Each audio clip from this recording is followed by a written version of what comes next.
세상에 사기라는 것은 멍청한 사람들이나 당하는 건 줄 알았는데 정말 촘촘하게 짜여진 시나리오에 제대로 뒤통수를 맞고 넋을 놓아버린 사람이 여기 있습니다. 제가 지금 하려고 하는 이야기는 다른 사람들에게도 경각심을 주기 위해서 풀어나가는 이야기이기에 더 이상은 저처럼 당하시는 분들이 나오지 않기를 바랍니다. 전 정말 꿈에도 상상하지 못했던 충격적인 일을 겪게 되었고요. 그로 인해서 한동안 바깥 생활을 전혀 하지도 못했었어요. 지금은 제대로 정신 차리고 다시 한번 도약하기 위한 준비를 하고 있고요. 그래서 이렇게 이곳을 찾아와 이야기를 풀게 되었습니다. 마음에만 담아두고 있는 행동이 결코 저에게 좋은 것이 아니라는 것을 깨닫게 되었거든요. 그럼 각설하고 지금부터 제 이야기를 한번 풀어보도록 하겠습니다. 저랑 남편의 첫 만남은 조금 이상할지도 모르겠지만 청담동에 있는 회원제로 운영이 되는 바에서 만나게 되었어요. 이 바가 어떤 바냐면 일반적인 술집이랑은 전혀 다른 시스템으로 움직이고 있는 회원제 바였는데 회원 가입을 할 땐 조건을 아주 상세하게 확인을 하더라고요. 재력이라든지 집안이라든지 외모 같은 건 당연히 따지고요. 출신 학교의 유학은 어디로 다녀왔는지까지 아주 상세하게 조건을 따져서 받기로 유명한 곳이었어요. 그래서인지 이 바에 가입을 하게 되면 아름아름 아는 사람들끼리는 와, 저 사람 꽤 잘 살고 능력이 좋은가 본데 하는 평판을 얻을 수 있기도 했지요. 아무래도 고르고 고른 사람들끼리 모여있는 곳이라서 자연스럽게 만남이 주선되기도 했고 이곳을 통해서 연애를 하거나 결혼을 하는 일도 허다했습니다. 워낙 유명한 곳이기도 하고 입장 커트라인이 높다 보니까 너도 나도 가입이 되어 있는 사람들을 통해서 발 한번 들이밀어 보려고 하는 사람들도 많았고요. 저 같은 경우에는 집안에 돈이 좀 든든하게 있는 집안이고 조부모님부터 직업이 빵빵했기 때문에 가입 승인이 한 번에 떨어지게 되었어요. 친구들과 함께 여러 번 그 바에 찾았는데 남자를 만나고 싶어서 갔다기보다는 서로의 프라이버시를 지키면서 술을 한잔하고 싶은 마음이 컸기 때문이었습니다. 아무래도 본인들의 얼굴이 알려진 사람들이 많았기에 불미스러운 일이 잘 일어나지 않았거든요. 네 번째 갔을 때였나? 그곳에서 만나게 된 남편의 적극적인 구애를 받게 되었어요. 본인이 서울에 있는 큰 대학병원 정형외과 의사라고 소개를 하면서 합석을 해도 되겠냐고 물었고 제 친구들은 저와 남편을 연결해 주려고 애를 썼습니다. 친구들은 저에게 의사 남편을 잡는 게 봉 잡는 거라면서 저를 부추겼고 유일하게 애인이 없었던 저는 자연스럽게 남편의 짝이 되었지요. 남편의 외모가 수려한 편이었기 때문에 저도 싫진 않았었고 연락처를 주고받게 된 이후에는 밖에서도 여러 번 데이트를 하게 되었어요. 꽤 자주 만나게 되었는데 만날 때마다 꽃을 한 송이씩 사오면서 저에게 오늘도 특별한 날이 되었으면 좋겠다고 인사를 했었거든요. 그런 모습이 자상해 보이고 여자의 마음을 흔드는 기술로 보여졌다고 할까요? 괜찮은 사람이다 싶어서 연애를 시작하게 되었죠. 아무래도 여자의 마음을 잘 아는 남자랑 살아야 싸워도 금방 풀릴 것 같았거든요. 하지만 남편은 큰 대학병원에서 일을 하고 있는 사람이라 그런지 일이 너무 바빴고 연락이 잘 안 될 때가 많았어요. 자기야 병원 일을 자기가 혼자 다 하는 것도 아닌데 너무 연락이 안 되는 거 아니야? 보고 싶은데 볼 수도 없고 말이야. 미안해 내가 당직에다가 수술까지 겹치는 바람에 휴대폰 배터리를 충전할 틈도 없었어. 이해해 줄 수 있지? 남편이 의사이니까 사람의 생명을 다루는 일이기도 하고 어쨌든 제가 독차지할 수 없는 부분이 존재했으니 이해를 하면서 넘어가게 되었죠. 남편이랑 저랑 연애를 시작한 지 6개월이라는 시간이 지났을 때 아주 뜬금없이 남편은 저에게 결혼을 하자고 말을 꺼냈어요. 하지만 저는 남편에 대해 모르는 게 너무 많다고 생각을 했고 다정한 연애를 더 길게 해보고 결혼을 하고 싶었기 때문에 뜨뜨미지근하게 반응을 했죠. 그러자 남편은 저에게 본인은 가정을 이뤄서 안정적인 삶을 찾고 싶다면서 결혼할 생각이 없으면 헤어지자고 이별을 통보했습니다. 그 말에 가슴이 철렁하더라고요. 저는 남편을 놓치고 싶은 마음이 전혀 없었거든요. 제가 속물이라고 말씀을 하신다면 어쩔 수 없지만 큰 대학병원의 정형외과 의사로 일을 하고 있는 남자를 누가 놓치고 싶겠습니까? 우리 부모님이 사업을 하시고 꽤 오래된 기업이라 탄탄하다고 하지만 재력이 언제까지 이어질지도 모르는 상황이었으니까요. 주변에 우리 삼촌들만 하더라도 잘 돼가고 있던 사업이 한순간에 무너지기도 하고 문어발식으로 확장했다가 빚을 지기도 하는 걸 많이 봤거든요. 거기다가 저도 한 기업의 자제인데 평범하게 짝이 없는 회사원을 만나서 결혼하고 친구들 사이에서 별 볼 일 없는 애로 낙인 찍히고 싶지는 않았어요. 제 성격이 조금 소심한 부분이 있어서 학창시절에 은근히 친구들 사이에서 무시도 당하고 왕따도 당해보고 했었거든요. 그래서 보여지는 모습에 있어서 남들보다 절대로 부족하고 싶지 않다는 허세가 살짝 존재하기도 했었습니다. 제 친구들은 전부 빵빵한 집안에 시집을 갔는데 말이죠. 변호사, 검사, 판사는 물론이고 내놓으라 하는 재벌집에 시집을 간 친구들도 있고요. 제가 친구들 사이에서도 결혼이 늦어진 편이기도 했고 의사인 남편을 놓치고 싶지 않다는 생각이 저를 지배하고 말았습니다. 그저 그런 아이로 남고 싶지 않았고 저도 친구들과 견주어 봤을 때 남부럽지 않은 삶을 살고 싶었거든요. 남편이 결혼을 하고 싶다고 며칠 동안 저에게 귀에 피딱지가 앉을 만큼 이야기를 했고 저도 점점 남편의 의견에 넘어가게 되었어요. 저는 결국 부모님께 남편의 존재를 알리면서 이 남자가 나와 결혼을 하고 싶어 하니까 나도 결혼을 했으면 좋겠다고 말을 하게 되었지요. 부모님께서는 처음에 무척이나 당황하시며 저에게 만나는 남자가 있었냐는 식으로 말씀을 하셨었어요. 제가 평소에도 친구들을 자주 만나서 나가 놀았었기 때문에 제가 연애를 하는 동안 그냥 친구들을 만나러 다닌 줄 아셨나 보더라고요. 제가 결혼까지 생각하고 있다고 하니 남편의 얼굴을 한번 보고 이야기를 나누고 싶다고 말씀을 하셨고 저는 그 길로 바로 남편에게 가서 말을 했지요. 좋지. 나도 예비 장모장인 만나서 영양가 있는 대화를 나누고 싶었는데 잘 됐다. 그럼 언제 만나 뵙는 게 좋지? 주말로 할까? 이번 주 주말에 별일 없으면 그때 만나는 걸로 말해 놓을게. 당신이 우리 부모님 마음에 안 들 이유가 없지만 그래도 좋은 모습 보여줬으면 좋겠어. 걱정하지 마. 내가 누구보다 예의 바르고 건실해 보이도록 노력할 테니까.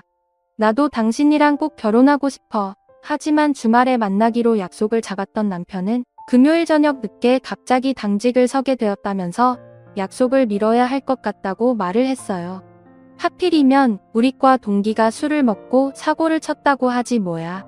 다들 오프라고 연락도 안 받았다고 나한테 부탁을 하는데 내가 어떻게 거절을 해. 그래도 이번에 대리 한번 서주면 다음에 나도 필요할 때 부탁할 수 있으니까 차라리 잘 됐지. 뭐 그럼 당신 내일 저녁에 우리 가족 식사하는 자리에 오기로 했던 건 파토나는 거야? 아큐. 나는 우리 부모님한테 말씀 다 드려놨는데 갑자기 이러면 어떡해. 의사로서 환자들을 위해 근무를 해서야 하는 게 당연한 거지. 내가 뭐 바쁘고 싶어서 바빠이 정도도 이해 못해주면 결혼해서는 어떻게 하려고 그래. 일단 다시 나를 잡아보자. 내가 오프인 날이 다음 주 수요일하고 다다음 주 화요일하고 남편은 저에게 다음에 만나도 늦지 않는다며 저를 달래며 다시 약속을 잡았지만 어김없이 약속 하루 전이 되면 이 핑계 저 핑계를 대면서 약속을 미뤘어요. 처음에는 의사인 사이가 궁금하다며 손꼽아 기다리셨던 부모님께서도 이내 흥미를 잃고 저에게 빈잔을 주셨지요. 예. 이 정도면 그냥 우리 집에 사위로 들어오기 싫어서 내빼는 거 아니니? 아무리 그래도 벌써 3번이나 약속을 깨버리는 게 말이 돼. 그것도 아주 일방적으로 하루 전에 통보를 하는 게 영 마음에 들지 않는구나. 내 생각도 내 엄마랑 비슷하다. 굳이 이리저리 핑계를 대면서 피하는 속셈을 영 모르겠는데 그놈 자식은 정말 의사가 맞긴 하는 게야? 그런 걸로 저를 속이겠어요? 워낙 병원에서 촉망받는 인재라 일이 바빠서 어쩔 수가 없다고 하는데 어쩌겠어요. 나중에 병원장 자리라도 차지하게 되면 더 바빠질 거라고 하던데 꽤 병원 내에서 인지도가 있는 것 같더라고요. 말은 번지르르하게 하는 게 실상 보여지는 게 전혀 없으니 이거 좀 수상하고 찜찜하지 않니? 꼭 그런 남자랑 결혼까지 해야겠어? 자고로 남자는 회사 다니면서 칼퇴근하고 집에 돌아와서 집안일 돕는 게 최고라니까. 저희 부모님께서는 아버지 회사를 다니고 있는 건실한 청년들을 몇 명 저에게 들이미셨지만 제가 앞서 말했다시피 저는 친구들 사이에서 무시를 당하고 싶지 않았어요. 누구보다 잘난 직업을 가진 남자를 만나서 친구들에게 어깨를 으스대며 자랑을 하고 싶은 마음이 컸기에 아버지 회사에 재직 중인 평범한 사람들은 쳐다도 보지 않았지요. 아버지 회사에 젊은 이사가 있었으면 모르겠지만 그런 건 정말 인터넷 소설에서나 볼 법한 일이지 현실에서는 없는 일이잖아요. 저는 꼭 사자가 붙은 남자와 결혼을 하고 싶었고 친구들 사이에 부러움을 사고 싶었고 누가 봐도 시집 잘 간 여자가 되고 싶었어요. 엄마 찜찜할 게 뭐가 있어. 내가 연애를 하는 동안 쭉 지켜봤는데 전혀 이상할 거 없었어. 그리고 애초에 의사라는 직업을 속이는 게 말이 돼. 내가 이번에는 기피코 약속 잡아올 테니까 한 번만 더 기다려줘요. 그 뒤에 저는 남편에게 이번에야말로 우리 부모님을 만나자 아니면 결혼이고 뭐고 국물도 없을 줄 알으라고 으름장을 놓았고 남편은 억지로 고개를 끄덕였어요. 그렇게 반협박성 메시지를 남긴 뒤에서야 겨우겨우 나를 잡게 되었고 부모님과 저 그리고 남편 넷이서 식사를 하기로 했습니다. 식사 장소로 어디가 좋을까 한참을 고민했는데 우리 부모님께서 자주 가시는 호텔 식당에서 식사를 하는 것이 어떻겠냐고 말을 하시더라고요. 그곳이 상당히 비싼 5성급 호텔이기도 했고 당연히 식당 가격 또한 만만치 않았지요. 엄마랑 아빠가 호텔에서 식사를 하자고 하시던데 거기 예약 잡아놓으시겠다고 했어. 우리가 뭐 선물 같은 거 준비 안 해도 되려나? 어차피 식사값 낼 거니까. 거기 5성급 호텔 아니야. 식사 한 번 하면 100만 원은 우습게 나오는 곳이라고 들었는데 지금 거기서 밥을 먹자고? 어차피 인사만 드리는 거잖아. 첫 만남인데 당연히 좋은 모습 보여드려야 하지 않겠어? 그 정도는 할 수 있잖아. 당신이 평범한 회사원도 아니고 무려 대학병원 의사인데 그래도 한 끼 식사하는데 그 돈을 쓰는 게 맞니?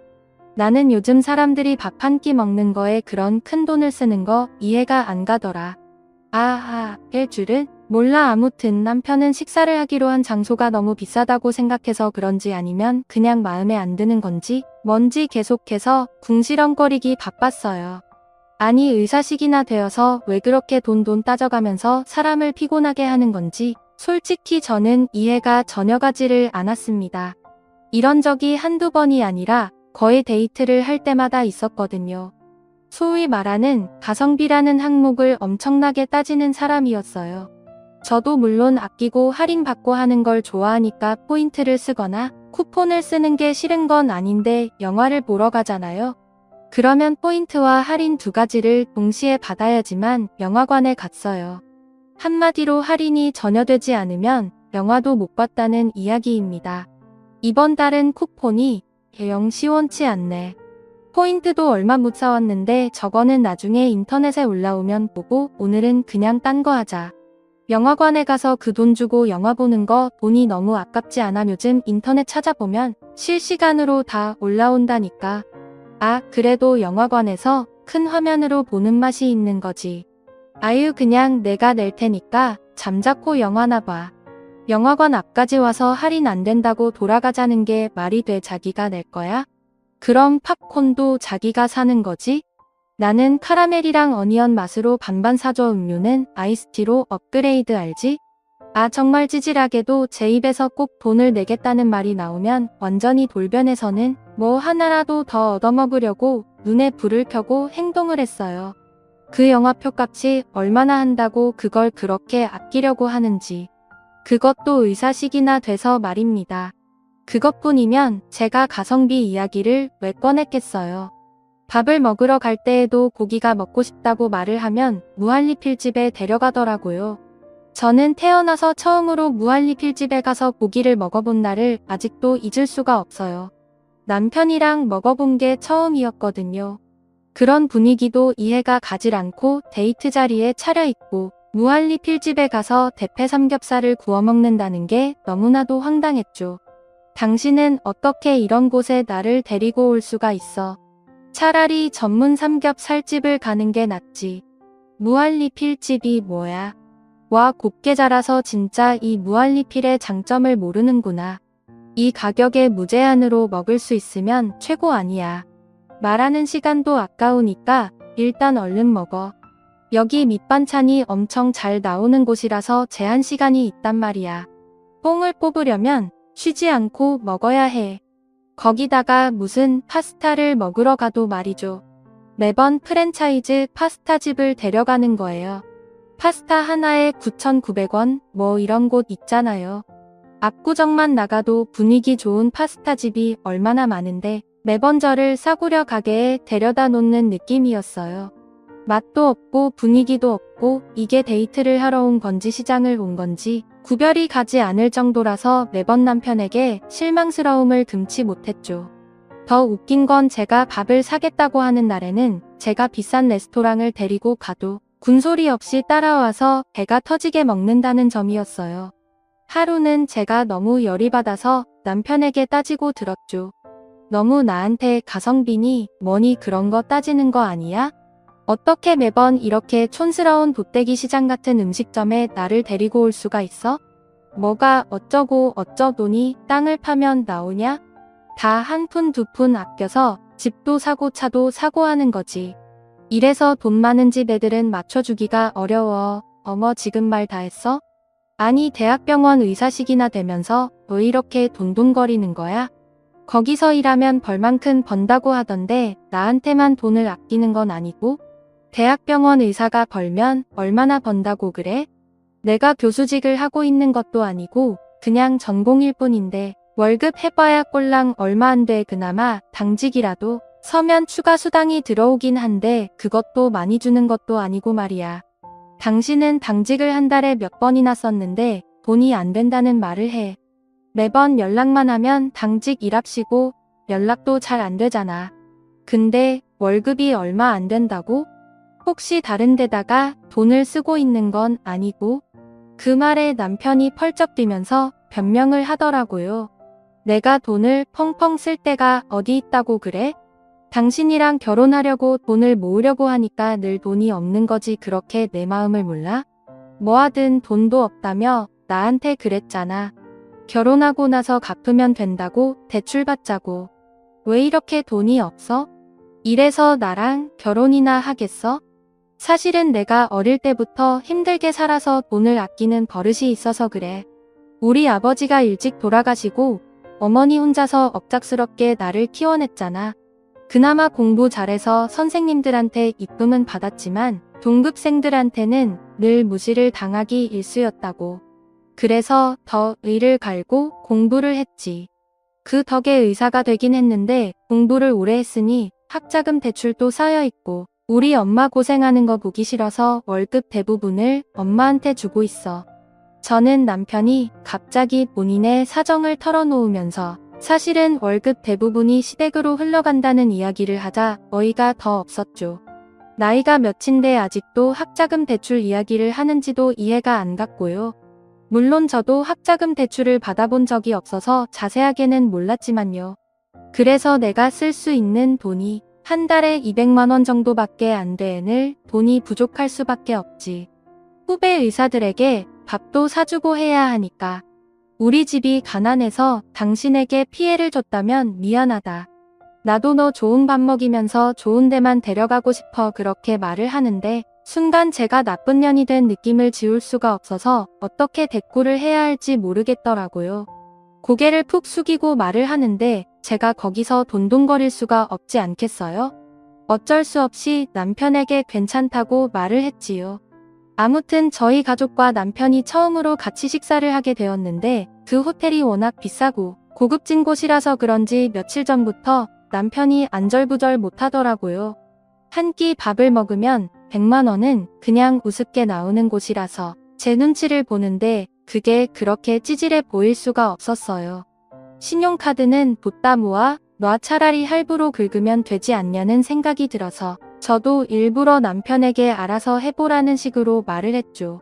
결국 넷이 모여서 밥을 먹게 되었고 남편은 은근히 넉살 좋은 모습을 보여주면서 저희 부모님께 살랑살랑 압을 하더군요. 저희 부모님도 호락호락하진 않으셔서 그런지 남편이 알랑방귀를 뀌어도 웃어 넘기시며 본인들이 궁금하셨던 점을 쭉 물어보셨어요. 그래서 자네 월급이 어떻게 되나? 대학병원에 다니고 있다고 들었는데 어디 병원이야? 아무래도 전문직이다 보니까 벌만큼 벌고 있습니다. 제가 절대로 윤희를 굶어 죽이지는 않겠습니다.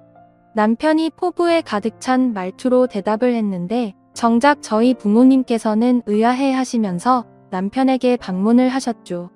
당연히 의사니까 굶어 죽이지는 않겠지. 전문직이라는 게 그래서 좋은 거 아니겠나? 나는 말일세 자네가 한 달에 얼마를 버는지가 궁금하다는 거일세. 궁금해 하시는 게 당연하죠. 저희가 결혼하고 나면 자연스럽게 다 알게 되지 않으시겠습니까?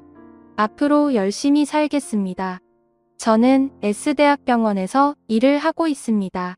자꾸 정확한 대답을 하지 않고 말을 돌리는데 아버지께서도 더 물어보지 않으시고 다른 말로 돌리시더라고요. 솔직히 저는 남편이 숨길 게 따로 있지 저런 걸 왜 숨기나 싶어서 속으로 궁시렁거리고 있었어요. 정형외과에서 일을 하고 있다고 했었지. 거 S병원이면 김문식이가 있는 병원 아닌가? 거기 김문식이가 내 친구야. 아, 그러셨습니까? 김 교수님께서 제자들을 아주 성실하게 지도를 해주셨었지요. 저도 오랜 가르침을 받았었습니다. 아이 그래?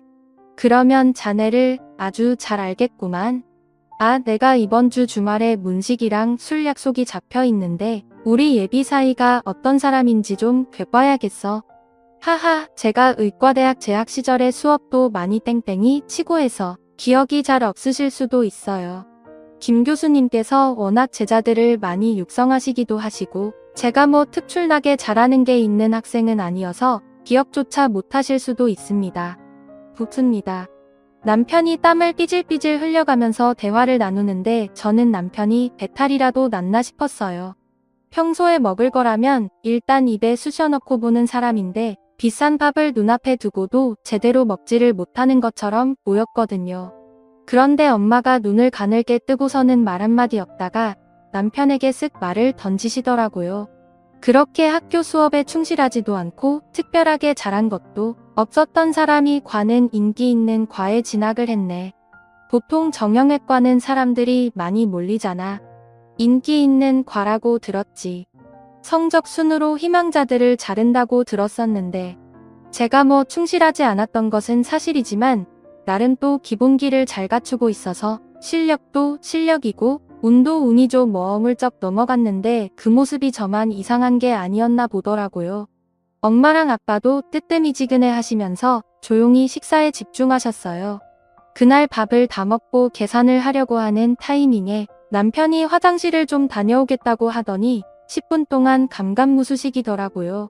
결국 아버지께서 계산을 하시면서 저에게 언짢은 소리를 내시며 심기가 불편하다는 기색을 보이셨고 저는 덩달아 눈치를 보게 되었지요.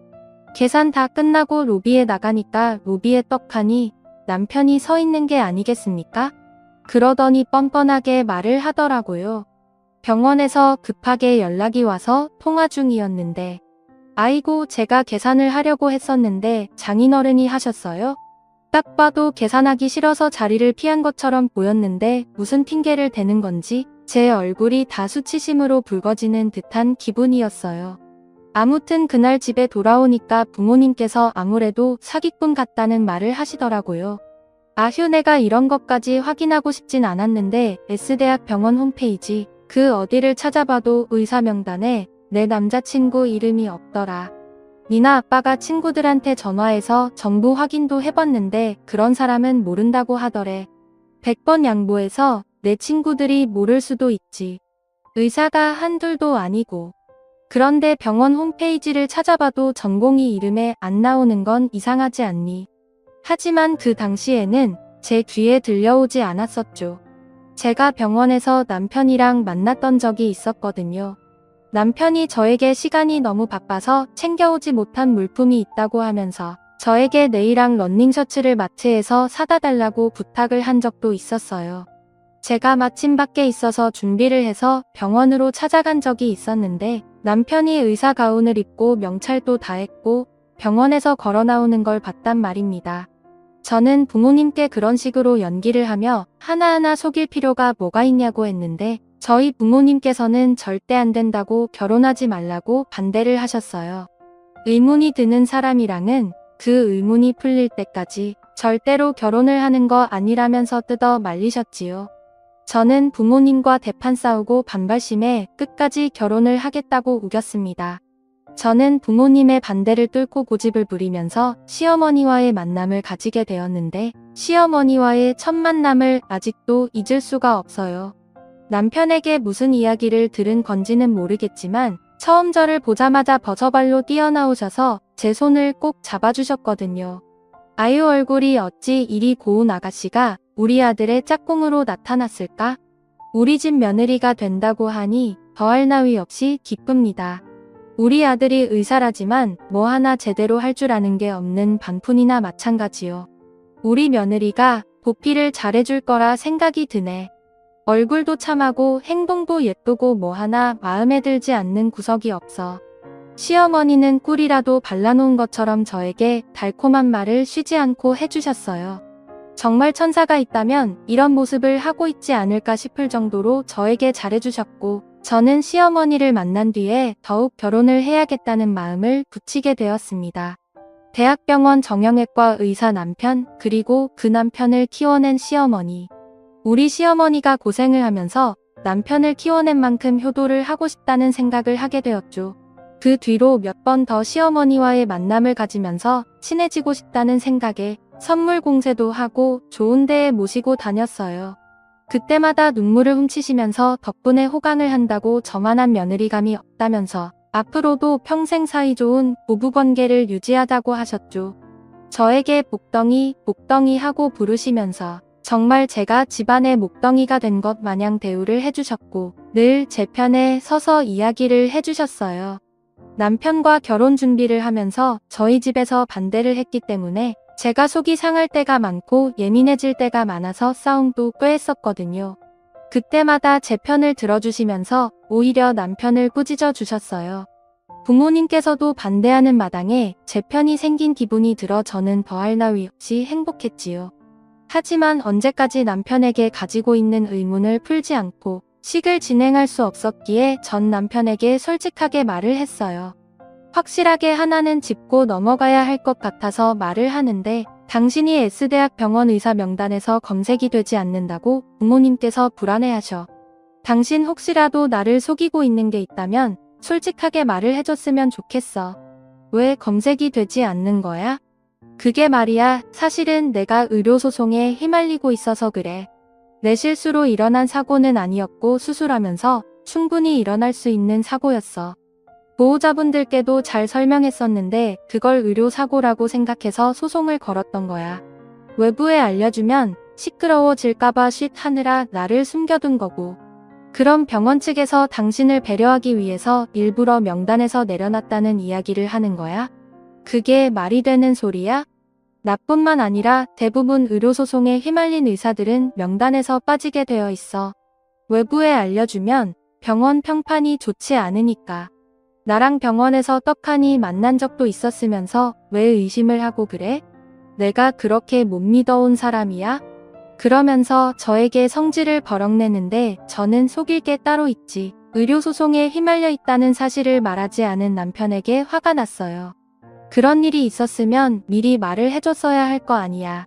이미 우리 부모님은 내 결혼식에 한 푼도 지원해주지 않겠다고 하셨는데 그 말에 남편이 멈칫하더니 저에게 돈이 뭐가 중요하냐.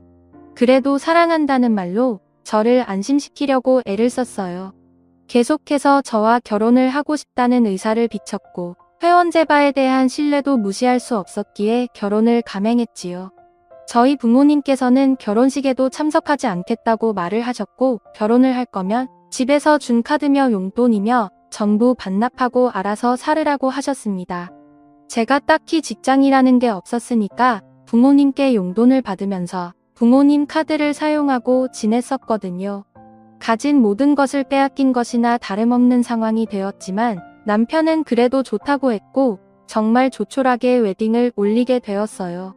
적어도 제 결혼식은 호텔에서 성대하게 하게 될 거라 생각했었는데 시어머니가 다닌다는 교회에서 사구려 드레스를 빌려 입고 결혼을 하게 되었지요. 오죽하면 쪽팔려서 친구들에게 청첩장도 돌릴 수가 없었습니다. 덕분에 강제적으로 스몰 웨딩을 하게 되었지요.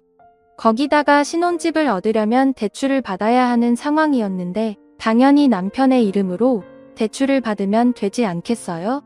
의사니까 대출 심사도 오래 걸리지 않을 테니까요. 그런데 남편이 저에게 본인은 학자금 대출이 남아있기 때문에 대출이 추가적으로 나오지 않는다는 말을 하더라고요. 도대체가 이런 중요한 사실을 왜 미리미리 이야기하지 않은 건지. 대책 없이 구는 남편 때문에 화가 머리끝까지 차올랐었죠. 저도 무직이었기 때문에 당연히 대출을 받을 수가 없었고 결국에는 남편과 있는 돈 없는 돈을 전부 긁어모아서 월세박을 얻었어요. 태어나서 처음으로 집안에 있는 팬트리만큼 작은 반지하 단칸방에서 신혼살림이 시작하게 되었지요. 동네도 산동네 비슷하게 계단을 한참 타고 올라가야지만 겨우 골목 끝쪽에 나오는 집이라 너무나도 힘들었었어요. 주차는 당연히 할 수 없었고 버스나 지하철을 타러 가려면 걸어서 15분 이상 가야 하는 생전 처음 와보는 동네였죠. 낮에는 더워 죽겠고 밤에는 추워 죽겠고 거기다가 반지하니까 곰팡이 냄새의 눅눅함까지 더해져서 사람이 살 환경이 아니라는 생각이 들더라고요. 반지하니까 사람들이 조금만 마음먹고 들여다보려고 하면 집안 전체가 훤히 보이는 곳이라서 무슨 일이라도 생길까 매일같이 전전긍긍하며 지냈어요. 너무나도 도망치고 싶었던 신혼생활이 시작되었는데 제가 정말 멍청했던 것은 말이죠. 그 와중에도 저랑 남편 사이에 아이가 생겼다는 것이었어요. 아이가 생겼으니 준비할 것도 많고 돈이 나갈 것도 쌓여 있었는데 정작 남편은 시댁에 돈을 퍼준답시고 월급을 200만 원만 들고 왔어요. 그때에도 저희 부모님께서는 제가 말을 듣지 않고 고집을 부려서 결혼을 했기 때문에 저에게 큰 실망감을 가지고 계셨고요. 내가 내 고집을 부려서 그런 남자와 결혼까지 했으니 내가 너한테 돈 한 푼 지원 못 해준다고 했던 말도 지키마. 알아서 잘 살아봐. 저는 부모님께 죄송해서 도와달라는 말도 하지 못하고 늘 가계부를 적으면서 돈 나갈 곳만 하염없이 적어대고 있었죠. 제가 집안에서 한숨을 푹푹 쉴 때마다 남편은 연애 때와는 달라진 모습으로 저에게 화를 냈어요. 어떻게 딸이 결혼하는데 이런 한 푼도 지원을 안 해주시냐. 이거는 의사사위를 무시하는 행동이지. 그런 집안은 너네 집안밖에 없을 거야. 나중에 늙어서 후회하시겠지. 의사사위를 무시한 대가를 치르게 할 테니까 나중에 절대로 너네 부모 모시고 살자는 이야기하지 마. 나는 우리 엄마만 챙기고 우리 엄마랑 평생 살 거니까. 병원 갈 일 있을 때도 예약 잡아달라고 하지 말고. 난 저가 없는 셈 치고 살 거야. 그러면서 저희 집안이 자기를 알아보지 못하고 무시하는 집안이라고 하면서 아주 못돼 처먹었다고 말을 하더라고요. 저는 임신을 해서 퇴교를 하며 집중하기에도 모자랄 판에 이것저것 신경 써야 할 문제가 너무나도 많아서 골머리를 썩고 있었어요. 집안 꼬라지는 날이 갈수록 답이 없지. 돈이 없어도 사랑한다던 남편은 볼변했지. 그 중에 제일 큰 문제는 시어머니였어요. 시어머니는 제가 돈 한 푼 없이 시집을 오자 그때부터 180도 바뀌어서는 저에게 하루 종일 잔소리만 퍼부었거든요. 저에게 아들을 낳으라고 난리를 치는데 아들이 의사면서 뱃속의 태아 성별이 누구로 인해 정해지는지 모르는 사람처럼 굴었거든요. 돈 한 푼 없이 시집을 왔으면 넋 두꺼비 같은 아들을 낳아서 잘 키워 의사시킬 생각을 해야지. 너 기도는 하고 있니? 아들 낳을 생각이 있는 거야 없는 거야? 오죽하면 교회에 다닌다는 시어머니가 저를 끌고 산속 깊이 자리 잡고 있는 암자에 데려다 놓고서는 임신 중인데도 저를 드리라고 강요를 했어요. 절을 하면서 기도를 해야 산신령이 들어준다나 뭐라나 하면서 임신한 사람에게 무리한 요구를 시켰죠. 도대체 절에 데려다 놓고 산신령을 찾는 건 어느 나라 법인지 모르겠지만 저는 미움받고 싶지 않아서 무리를 했어요. 저는 아이가 혹시라도 잘못되기라도 할까봐 너무나도 걱정이 되었지만 뒤에서 감시를 하면서 아들을 낳게 해달라는 기도를 드리라는 시어머니가 무서웠죠. 그렇게 복덩이라고 저를 예뻐해 주시더니 한순간에 돌변해서 구박을 하니까 못 견디겠더라고요. 저는 한 달에 한 번씩 시어머니를 따라서 힘들게 산을 타고 암자에 올라가 절을 하고 정말 말 그대로 발악을 했습니다. 그럼에도 불구하고 시어머니는 저에게 구박과 잔소리를 멈추지 않았어요. 집이 잘 산다고, 엄청난 부잣집 딸내미라고. 우리 아들이 난리를 쳐서 결혼을 허락했더니만 반지하가 뭐니 반지하가. 우리 아들이 이런 집에서 살게 하려고 너같이 백수인 기집애랑 결혼시킨 거 아니다. 집이라도 떡하니 헤어져야지. 도대체 집이 잘 살고 외동딸이면 뭐해. 돈 한 푼 없는 그지 새끼인데. 부모님께서는요, 이 결혼을 반대하셨었어요. 그이도 저한테 몸만 오면 된다고 했고요. 어머님도 저한테 복덩이라고 하셨었잖아요. 복덩이는 얼어 죽을 너네 친정집이 잘 산다며. 너네 친정집이 잘 산다며. 우리 아들이랑 결혼까지 했는데 열쇠 준비하는 건 기본 아니니. 도대체 무슨 열쇠를 해오라고 하시는 거예요. 저도 지금 결혼하고 나서 힘들어 죽겠어요. 어머님 그래도 그이가 의사니까 앞으로 아껴 살면 이사도 가고 하겠죠? 얘는 지금 무슨 소리를 하는 거니? 왜 우리 아들 돈을 아껴서 이사를 가야 하냔 말이야. 의사 마누라가 됐으면 떡하니 재산을 가지고 왔어야지. 내가 우리 애 공부시키느라 쓴 돈이 얼마인 줄 알아? 학기마다 학비는 얼마나 비쌌는지. 결혼했으니까 그거 다 갚아야 할 거 아니야. 돈 허투루 쓰지 말고 내놓은 자금을 모아야지. 용돈도 탁탁 내놓고 앞으로 똥똥거리면서 살 수 있게 노력을 하란 말이야. 그렇게 하루하루 피가 마르는 경험을 하다가 저는 결국 참지 못하고 임신 6개월 차에 부모님께 전화를 걸어서 정말 힘들게 임신 소식을 전했습니다. 결혼식을 올린 이후에 단 한 번도 연락을 하지 않고 자존심을 서로 부리다가 제가 결국 고개를 숙이고 들어가니 부모님께서도 못 이기는 척 받아주시더군요. 제 임신에 대해 전해 듣자마자 친정엄마는 한달음에 제가 살고 있는 반지하 단칸방에 아버지와 함께 찾아오셨고 저를 보고 눈물을 지으셨어요. 아니 우리 애기가 애기를 낳는다고 하는데 내가 어찌 오지 않을 수가 있겠어. 임신이라니. 경사긴 경사인데. 아, 애연 모습 보니깐 참 속이 상하는구나. 친정엄마와 아버지는 제가 살고 있는 곰팡이가 가득 피어있는 반지하를 보면서 아무 말도 하지 못하고 한숨만 내리쉬셨습니다. 결국 친정엄마가 이런 말을 듣고 더 이상은 두고 볼 수가 없다면서 아버지를 설득했고 아버지께서는 못 이기는 척 저에게 집을 하나 증여해 주시겠다고 했어요. 아이까지 가진 마당에 이런 곳에서 애를 키울 수는 없지 않겠냐고 햇볕 잘 드는 집 하나 주시겠다고 하셨죠. 저는 부모님께서 돌아가시자마자 이 기쁜 소식을 남편에게 알리기 위해서 미리 연락도 하지 않고 한달음에 병원을 찾아가게 되었어요. 그동안은 남편이 늘 바빴기에 미리 연락을 하고 병원 앞에 갔었는데 이번만큼은 깜짝 놀래켜주고 싶었거든요. 신이 나서 저에게 빚 좋은 개살구라고 구박을 하던 시어머니에게도 전화로 이 소식을 알리고 이제 이사를 갈 것이라고 자랑을 했죠. 병원에 도착을 해서 저는 정형외과 병원에 갔는데 전공의 이윤석을 찾는다고 의료진들에게 물어보았어요. 그랬더니 간호사며 의사들이며 할 거 없이 정형외과 전공의 이윤석이라는 사람이 없다고 말을 하는 겁니다. 저는 순간 등줄기에 식은땀이 주르륵 흐르더라고요. 무슨 소리냐고 여기 가운을 입고 명찰을 단 것도 봤다고 이윤석을 찾아달라고 말을 했죠. 그 후에 병원에 도착해서 저의 남편이랑은 거리가 먼 사람이더라고요. 저는 남편에게 전화를 걸었죠. 진료를 보고 있을 수도 있어서 일을 할 때에는 남편에게 전화를 해본 적이 없는데 아주 조용히 남편에게 전화를 걸었죠. 그 후에 병원에 도착해서 정형외과 병원에 갔는데 정형외과 병원에 갔는데 아주 조용히 남편이 받더라고요. 무슨 일 있어? 나 지금 환자 진료 보고 있는 중이라서 기억에 통화 못하는데 메시지로 보내줄래? 나 지금 니네 병원 와 있는데 당신 진료실이 도대체 어디 있어? 여기 의료진들도 당신 모른다고 하는데 어떻게 된 일이야? 그러니까 한참 동안 말이 없던 남편이 갑자기 전화를 뚝 끊어버리는 게 아니겠습니까? 그 뒤로 제가 전화를 해도 받지를 않고 문자, 메시지까지 전부 다 무시를 해버리는 거예요. 저는 이게 무슨 일인가 싶으면서도 갑자기 부모님께서 의심하셨던 대로 이 남자가 의사가 아닌가?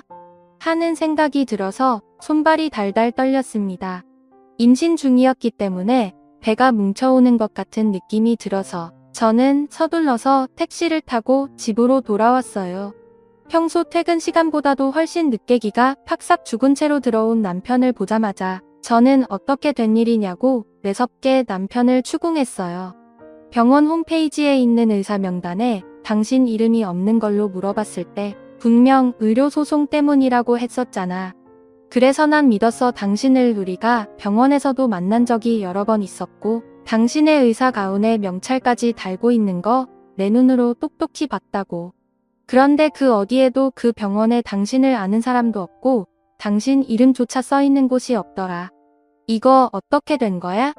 정색을 하고 물었더니 남편이 갑자기 무릎을 꿇고는 저에게 사실대로 말하지 못한 것이 있다면서 빌면서 이야기를 하기 시작했어요. 그동안 사실대로 말하지 못해서 미안해. 그게 나도 내가 거짓말을 하다 보니까 이렇게까지 불어나게 될 줄은 몰랐어. 나 사실 의사 아니야. 아예 의료 쪽이랑은 연관 자체가 하나도 없는 그런 사람이야. 직장도 그저 그런 중소기업에 다니고 있고 거기서 엑셀이나 만지면서 일하는 평범한 사무직 회사원이야. 결혼까지 한 마당에 지금 그게 말이나 되는 소리야? 몇 년을 나에게 의사라고 말을 했었으면서 알고 보니 중소기업 다니는 회사원이라고? 도대체 그 긴 시간 동안 나를 왜 속인 거야? 내가 무슨 잘못을 했다고 나를 속여온 거냐고? 당신이 잘못한 게 어디 있겠어? 그냥 돈 많은 여자를 물어서 팔자 한번 펴보려고 한 거지. 내가 분명 우리 집에서 돈 하나 안 줄 거라고 나 돈 없다고 했는데도 결혼을 감행한 이유가 뭐냐고. 당신 외동딸이잖아. 당연히 힘들게 사는 꼴 보면 처가에서도 못 이기는 척 도와줄 거라고 생각을 했지. 지금도 봐봐. 결국 임신했다고 하니까 걱정돼서 집 사준다며 편하게 처가 돈 받으면서 똥똥거리고 살 생각으로 결혼한 거야. 진짜 뻔뻔하게 말도 잘한다. 그럼 그 회원제 바에는 어떻게 들어온 건데? 거기야말로 아무나 들어올 수 없는 곳인데. 그게 거기 주방에서 일하는 놈이 내 친구거든. 내가 밥 몇 번 사주고 부탁을 했더니 그냥 뒷구멍으로 몰래 들여보내주더라. 저는 너무나도 기가 차서 아무런 말도 하지 못했어요. 다 내가 자존감 없기에 유년 시절 동안 당해온 상처로 남들에게 그냥 잘 보여지는 허세를 떠는 행동으로 이런 놈에게 속아 넘어간 제가 바보 등신이었죠. 참을 수 없는 화에 있는 힘껏 남편의 뺨을 날려버렸습니다. 지금까지 나를 속여먹은 게 열이 받는다. 이거 사기 결혼인 거 알지? 당신이랑은 바로 이혼할 거니까 그런 줄 알아. 이혼이 네 집 개 이름이야? 어쨌든 결과적으로는 임신해서 집도 생기게 됐으니까 잘 된 거 아니냐고. 당신 출산하고 나면 차도 사주실지 어떻게 알아? 그냥 장인 어른하고 장모님만 속이면 되잖아. 내가 의사인 줄 알고 평생 사시면 걱정 안 하시겠지. 의사도 그렇게 돈 많이 못 번다던데? 앞으로 의사인 척하고 지내면 아무도 모를 거야. 그 말이 끝나기 무섭게 시어머니가 저희 집에 찾아온 겁니다. 제가 시어머니에게 친정에서 아파트를 해주시기로 했다고 자랑을 했었잖아요. 시어머니가 신이 나서는 저희 집에 찾아와서 분위기 파악도 하지 못한 채 들뜬 목소리로 말을 하시더라고요. 집을 해주신다고 했다고? 아, 역시 내가 든든한 사돈댁을 믿고 있었다니까. 아이고, 집이라니. 몇 평이라고 하든 얼마짜리래? 냉랭한 기운이 흐르는 것도 집 사준다는 말에 느껴지지도 않는 건지 시어머니가 설레발을 막 치는데 시어머니 얼굴에 침이라도 뱉고 싶더라고요. 잘됐다. 집 명의는 우리 아들 명의로 해주면 되겠다. 의사 남편이랑 살려면 당연히 집 해와야지. 이제 차도 해와라. 친정에서 이야기를 해서 살살 구스르면 의사인 사위 봐서라도 돈자루를 풀지 않겠니? 내가 가운데서 잘하란 말이야. 기가 막혀서 피식 웃음이 흘러나오는데 남편은 안절부절 못해서 제 눈치를 살피고 있더라고요. 그게 무슨 개소리예요. 당신 아들 백수나 다름없는 놈인데 의사는 누가 의사야? 아니 그게 무슨 소리냐? 시어머니한테 개소리라고 하는 건 어디서 배워본 거야. 너 임신해서 약이라도 잘못 주워 먹었냐? 어머님 진짜 한통 속인 거예요. 모르는 거예요. 이 새끼 의사 아니잖아. 여태까지 속여먹은 것도 모자라서 끝까지 이러셔야겠어요? 그게 무슨 소리냐고 묻잖아. 우리 아들이 왜 의사가 아니야. 떡하니 집에 의대 졸업장까지 있는 마당에야. 너는 왜 이렇게 개소리하고 있는 거야. 입이 뚫려 있으면 내가 내 입으로 이야기해. 뻔뻔하게 나한테 이야기하던 놈이 왜 어머님 앞에서는 수그러들어 얘가 진짜 쥐약이라도 주워 먹었나? 내가 우리 아들을 어떻게 의사로 키웠는데 그딴 소리를 하냐? 내 입으로 말 못하겠으면 내가 대신해 줄게. 얘 의사 아니래요. 여태까지 속인 거래요. 학비 받은 거 그걸로 유흥하는데 다 썼고 공부하는 척하면서 술 처먹고 다닌 거라고. 그러자 시어머니가 못 믿겠다는 듯 혈압이 딱 오르는지 얼굴까지 벌겋게 달아올라서는 뒷목을 확 잡으시더라고요. 이거 명백한 사기 결혼인 거 아시죠? 어머님이 알았든 몰랐든 사기 결혼이라고. 당신들이랑 한 공간에서 숨쉬는 것 자체가 열이 받아 미치겠다고. 이런 집구석 내가 내 발로 떠날 거니까 그런 줄 알아. 진명이가 어쩌고 어째 이사는 개뿔얘. 아무리 우리 아들이 잠깐 너를 속였다고 해도 뱃속의 아이는 어쩌려고 이혼을 한다는 소리를 해. 부부의 연을 맺었으면 평생 함께 해야지. 아줌마 내가 미쳤다고 우리 부모님 돈 뜯어 써가면서 당신네들 배부르게 해줄 줄 알아? 나를 속인 죄값 단단하게 치르게 할 거니까 그런 줄 알아. 당장 내 눈앞에서 꺼지지 못해? 앞으로 내 눈앞에 당신들 얼굴 보이면 큰일 치르게 해줄 거야. 아주 저는 그 길로 짐도 챙기지 않고 친정으로 돌아와서 무릎을 꿇고 빌면서 그동안 있었던 일들을 모조리 다 털어놓았어요. 제 이야기를 전부 전해 들은 부모님께서는 한동안 말을 잇지 못하시다가 울그락불그락해져서는 그 집안 인간들 씨를 말려버리겠다고 난리를 치셨죠. 제가 무릎을 꿇은 채로 일어나질 않자 아버지께서 저를 일으켜 주셨어요. 임신까지 해놓고 그러고 있으면 어떻게 몸에 무리가 갈지도 모르는데 그래서 애는 어찌할 거냐 낳을 거냐? 솔직히 말하면 아이를 포기하는 게 제 인생에서는 어떻게 보면 더 나은 선택일지 모르겠지만 이미 뱃속에 들어있고 심장까지 뛰는 아이를 제가 어떻게 포기하겠어요. 우리 부모님께서는 답답해하시며 저를 설득하려 하셨지만 강경한 태도를 보이는 저를 결국 존중해 주셨어요. 짐을 전부 반자 단칸방에 두고 왔기에 용달차를 불러서 이삿짐을 옮기는 거예요. 그런데 남편이 제 발목을 붙잡더라고요. 우리 애를 지금 아빠도 없이 키우겠다는 거야? 내가 잘할게. 당신 집에서도 찍소리하지 않고 당신만 보필하면서 살게. 의사가 아니면 뭐 어때 내가 벌어온 돈으로 우리 잘 먹고 잘 살았잖아. 거기다가 처가에서 조금만 도와주시면 더 편하게 살 수 있다고. 내 직업 보고 결혼한 것도 아니면서 이대로 이혼을 한다는 게 말이나 되는 소리야? 진짜 끝까지 지 할 말만 하는구나. 너 가진 거 개뿔도 없고 자존심만 높아서 나한테 버럭버럭 성질이나 부리는 주제의 말이야. 그나마 의사라는 직업이라도 있으니까 참고 살았던 거야. 알아? 그것조차 없는 너는 그냥 인간 말종 쓰레기나 다름없는 거라고. 그 말과 함께 저는 남편의 얼굴을 향해서 미리 준비해 주었던 이혼 소장을 집어던졌어요.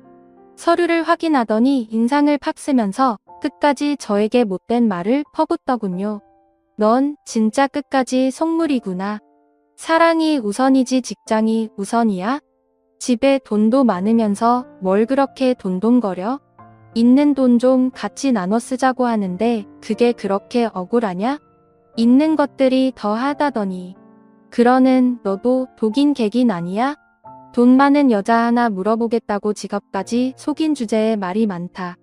거기에 해원제 바에 몰래 들어온 쥐새끼가 말이야. 거기 있는 여자들한테 번호도 죄다 뿌리고 다녔지? 그 중에 얻어 걸린 게 나였겠지. 쥐새끼한테 속아서는 뭐라고? 쥐새끼? 너 말 다 했어? 나한테 쥐새끼라고 말하고 싶어서 그동안 어떻게 숨기고 살았대? 그래, 이 쥐새끼야. 너 쥐 닮았어. 옛날 전래동화에 나오는 남의 손톱 주워 먹고 흉내내는 그 쥐새끼, 그러니까 의사라고 속이고 다니지? 그 말이 끝나자마자 남편이 거품을 물기새로 뒷목을 잡더라고요. 지 자존심이 상했다는 표현을 어찌나 기가 막히게 하던지. 아주 가진 거 하나 없으면서 자존심을 어디서 주워먹고 키운 건지 궁금했지요. 아무튼 저는 이혼은 죽어도 하지 않겠다고 강자를 부리면서 버티는 그 놈에게 결국 이혼 소송을 걸게 되었습니다. 당연히 위자료도 챙겼고요. 사기 결혼이라는 항목이 인정이 되면서 민사소송을 통해 배상금까지 두둑하게 챙길 수 있는 판결이 내려졌어요. 그제서야 발등에 불이 떨어진 남편이고 시어머니고 저희 친정집을 며칠 동안이나 찾아와서는 사정사정을 하더라고요. 우리 아들이 의사도 아니고 그저 그런 회사원인데 무슨 수로 그 큰 돈을 배상한다는 말입니까? 한 번만 봐주세요. 저도 속았다고요. 속인 건 잘못했다니까요. 그런데 이 처분은 너무 과하지 않습니까? 그쪽은 돈도 많은데 이 정도 돈은 푼돈이나 다름없잖아요. 저희의 인생이 걸린 문제인데 한 번만 봐주세요. 우리가 돈이 어디 있어요? 꿈쩍도 하지 않자 잘못했다고 반성문까지 줄줄이 써서 집으로 보내버리는데 전부 다 반송시켜버렸어요. 이제 와서 반성을 하면 제가 받았던 상처며 고통이 사라진답니까? 어이가 없어서는 부모님께서 자꾸만 찾아오는 그들에게 한 번만 더 찾아오면 집안의 사돈의 팔촌까지 정부가루로 만들어버리겠다고 엄포를 놓으셨지요. 저는 아이를 출산하고 알아보다가 양육비 청구 소송이라는 것이 있다는 것을 알게 되어서 이제는 양육비까지 추가해서 받을 예정입니다. 아주 돈으로 사람을 우스꽝시키는 것 같다. 그런데 그는 이것을 다시 받아들여서는 안 된다고 말했죠. 저도 부모님 말씀 안 듣고 허세에 눈이 멀어 바닥을 친 자존감을 세우겠다고 남자에게 속은 것도 잘못이지만 저는 그의 자존감을 다시 채우고 싶습니다. 돈으로 사람을 우습게 만든 죗값을 단단히 치르게 해줄 예정이에요. 살아있는 게 지옥이라는 걸 몸소 경험하게 해주려고 합니다. 저도 부모님 말씀 안 듣고 허세에 눈이 멀어 바닥을 친 자존감을 세우겠다고 남자에게 속은 것도 잘못이지만 앞으로 남은 제 복수 끝까지 응원해주시면 감사하겠고 쓴소리도 달갑게 듣겠습니다. 제 이야기 들어주신 모든 분들께 행운이 함께 하시길 바라겠습니다.